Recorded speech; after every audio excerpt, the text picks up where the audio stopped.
আপনাকে ধন্যবাদ যে আমাদের এই প্রবাসী ভারত ভোটাধিকার নিয়ে দেশে গিয়ে অনেক কাজ করেছেন, আমরা সুফলও পেয়েছি, আমরাও দীর্ঘ আন্দোলন করেছি এই ব্যাপারে। আমি জানতে চাচ্ছি, বিগত 23 বছর ধরে আমাদের ওসমানী এয়ারপোর্ট থেকে বিমান চালক প্লেন ওঠানামা করে না, এটা আমাদের অনেক দীর্ঘদিনের দাবি। এই ব্যাপারে আপনি করবেন কিনা, ক্ষমতায় গেলে বা না গেলেও এটাই আপনারা চাচ্ছেন? ক্ষমতায় যাব না তো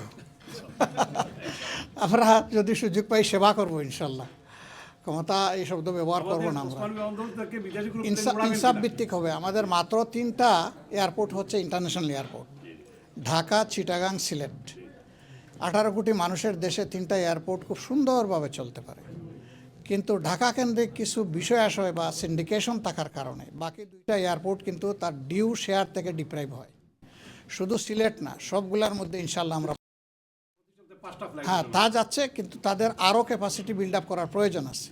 এই সবগুলাকে যার যার ডিউ শেয়ার ইনশাল্লাহ আমরা দেবো আল্লাহ চাই, এবং সিলেট তার শেয়ার পাবে।